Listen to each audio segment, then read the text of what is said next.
Hello दोस्तों, ये कैस्टलवेनिया का सीजन नंबर 1 और एपिसोड नंबर 6 है। इसकी पिछले एपिसोड में पहले ही एक्सप्लेन कर चुका हूँ। अगर आप उन्हें भी देखना चाहते हैं तो लिंक आपको डिस्क्रिप्शन में मिल जाएगा, आप जाकर पहले वो देख लें क्योंकि सारे एपिसोड एक दूसरे के साथ जुड़े हुए हैं। सो बिना किसी देरी के अब वीडियो स्टार्ट करते हैं।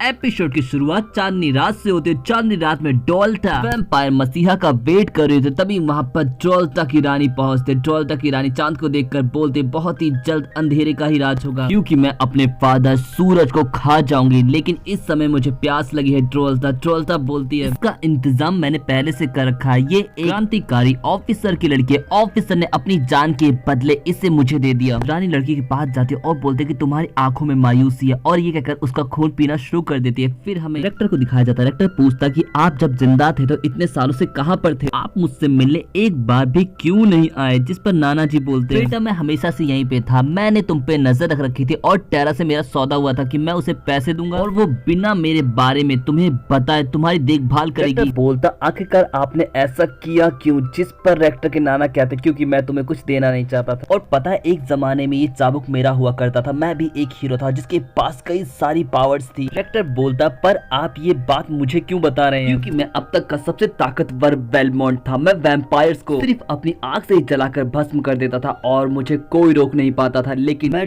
टूट गया जब लॉर्ड ब्रुथमन नाम के एक वैम्पायर ने मेरी वाइफ और मेरे दोस्त को मेरी ही आंखों के सामने मार दिया और मैं कुछ नहीं कर पाया। भले ही ताकतवर से ताकतवर वैम्पायर को मार दे, लेकिन बुराई हर जगह है और वो हमेशा ही जीतती है। ये सुनकर रेक्टर रोने लगता और हमें पास के जंगल में वैम्पायर्स को दिखाया जाता जो किसी को ढूंढ रहे होते हैं। फिर हमें एनेट को दिखाया जाता है। एनेट अपनी पावर का इस्तेमाल करके अपनी मरी हुई गुरु माँ से मिलने जाती। गुरु माँ बोलती कि तुमने वो ब्लोंग को मार दिया, फिर क्यों उदास हो? जिस पर एनेट बोलते, क्योंकि मैंने एडवर्ड को खो दिया, अब वो एक रात का राक्षस बन चुका है और यहाँ की हालत तो हमारे देश से भी ज्यादा बदतर है। जिस पर गुरु माँ बोलती है, ये सब पहले से तय है मेरी बच्ची, तुम्हें अपने पूर्वजों की आवाज सुननी चाहिए, यही तुम्हें ताकत देगी और तुम्हारे हर सवाल का जवाब दे। फिर हमें ऑलरॉक्स को दिखाया जाता है। ऑलरॉक्स पूछता क्या वो बहुत परेशान हो? जिस पर मिज़रैक पूछता है, तुम्हें देखकर डर क्यों गया था? जिस पर ऑलरॉक्स बोलता है, बहुत समय पहले मैं एक क्रांतिकारी लड़के से मिला जिसे अपनी जमीन से इतना प्यार था कि वो उसे छोड़कर जाना नहीं चाहता था। उसका जोश देखकर मुझे भी यकीन हो गया था कि हम आजाद हो सकते हैं। लेकिन तभी जूलिया वहाँ पर पहुंची और जूलिया ने उसे मार दिया क्योंकि वो एक वैम्पायर था। जिस पर मिज़रैक बोलता है, वो वैम्पायर जिसे तुमने बनाया था, क्या तुमने उसे वैम्पायर बनाते हुए उसकी इजाजत ली थी? जिस पर मिज़रैक पर ऑलरॉक्स गुस्सा हो जाता और बोलता, मैं उसे प्यार करता था। जिस पर मिज़रैक बोलता, और तुमने मेरे बारे में क्या सोचा? जिस पर ऑलरॉक्स बोलता, मैं तुमसे प्यार नहीं करता। फिर हमें एडवर्ड को दिखाया जाता। एडवर्ड अपने पास में खड़े रात के राक्षस से पूछता है, क्या तुम्हें याद है कि तुम कौन थे? रात का राक्षस बनने से पहले वो बोलता, हाँ बिल्कुल। और इसके साथ ही सीन शिफ्ट होकर हमें प्रिंस को दिखाया जाता है। प्रिंस के पास मरिया आती है। मरिया बोलते, क्या आपके चर्च को पता है कि मैं आपकी बेटी हूँ? जिस पर सर झुका लेता तो वो समझ जाते कि नहीं, और मारिया आगे बोलते कि रात के राक्षस क्यों बना रहे हो? जिस पर प्रीस्ट बोलता, जो ईश्वर के लिए सही होता मैं वो करता हूँ। जिस पर मरिया बोलते, शायद इसीलिए आपने पैदा करके मुझे छोड़ दिया और मेरा ख्याल नहीं रखा। नाजायज बच्चे पैदा करने से बड़ा पाप राक्षस बनाना होता है। तभी वहाँ पर वैम्पायर की मसीहा आ जाते हैं। उसका एक ग्रेट वेलकम होता है। यहाँ पर मसीहा देखकर मिज़रैक से ऑलरॉक्स बोलता है, मैं इंसान था तो मेरे गांव में कई सारे सैनिक आए और भगवान के नाम पर लाखों को मार दिया। मुझे लगता है कि इतिहास फिर से खुद को दोहराने वाला है। और सीन शिफ्ट होकर हमें मरिया को दिखाया जाता है। मरिया एनेट और टेरा से बोलते हैं, मैंने बात करने की कोशिश की लेकिन वो हमारा साथ नहीं देंगे। फिर सीन शिफ्ट होकर हमें रेक्टर को दिखाया जाता है। नाना जी रेक्टर से पूछते हैं, क्या मेरी बेटी को आसान मौत मिली? जिस पर रेक्टर बोलता है, नहीं, उनकी आखिरी सांसें तड़प तड़प के निकली। बोलते, उसे खुद पर गर्व था लेकिन मुझे उसे अकेला नहीं छोड़ना चाहिए था, मुझे सूसू करने जाना। और वो वहाँ से चले जाता है। लेकिन तभी रेक्टर पर पीछे से वैम्पायर ओमनिस अपने झुंड के साथ अटैक करता है। रेक्टर संभल पाता उससे पहले ही ओमनिस अपनी टीम के साथ मिलकर रेक्टर को पकड़ लेता है और रेक्टर से बोलता है, ये तो मेरी सोच से भी ज्यादा आसान था। पता है रेक्टर, तुम्हें मारने के बाद मैं उस औरत को जिसे तुम माँ मानते हो और उस लड़की को जिसे तुम बहन मानते हो जाऊंगा। मुझे पता है कि उनको मारने का हक मेरी रानी का है, लेकिन मैं